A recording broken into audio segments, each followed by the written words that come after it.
जसं आपण डिस्कस केलं होतं की आपला प्रत्येक एपिसोड हा वेगवेगळा असणार आहे, वेगवेगळ्या विषयांवरती असणार आहे आणि वेगवेगळ्या पर्सनॅलिटी सोबत असणार आहे.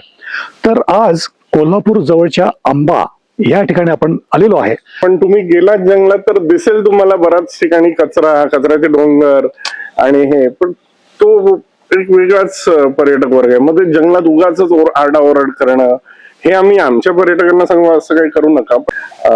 साफसफाई आम्हीच इकडचे 4-5 रिसॉर्ट वाले स्वतःच्या गाड्या देतो, 4 वर्कर्स देतो आणि आम्हीच तो कचरा उचलतो. अक्षरशः दर 2-3 महिन्यांनी आम्ही तो कचरा उचलून आणतो सगळेजण. ते आतनच आलं पाहिजे. हे ग्रास रूट लेवलला जेव्हा मुलं शाळेत असतात ना, तेव्हाच जर त्यांना हे सांगितलं तर नाही होणार. पण आताची मुलं मी बघितलंय, इथे फॅमिलीज येतात, आजही फॅमिली आहे, ती मुलं आई वडिलांना सांगतात की हे नका टाकू, हे तिथे कचऱ्याचे डबे आम्ही केलेच नाही, ते दिसतात ठिकठिकाणी, त्याच्यात टाकूया, किंवा तो मुलगाच उचलून जाऊन त्याच्यात टाकू. इतकं बरं वाटतं की कुठेतरी आपली एज्युकेशन सिस्टम चांगलं काहीतरी करते. अलीकडे सर वन्य प्राण्यांचा उपद्रव वाढल्याचं दिसतंय आपल्याला, किंवा इथं पण आपण जर बघितलं तर बिबटे, गवे हे येत असतात, फ्रिक्वेंटली येत असतात.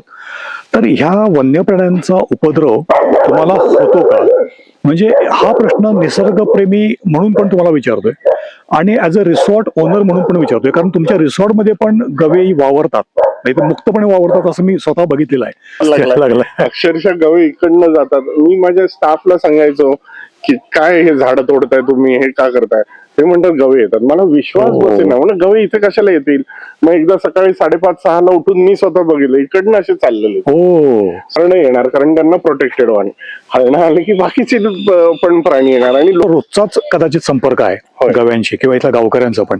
तर असं कधी प्रसंग आलाय का की अगदी जवळून तुम्हाला गव्या अगदी आलाय जवळ, किंवा बिबट्या, वाघ असे प्राणी तुमच्या अगदी जवळून जात आहेत, किंवा तुम्हाला जाणीव होते किंवा इथं आहे बिबट्या, वाघ आहे, असं कधी झालंय का की समथिंग शॉकिंग असं काहीतरी?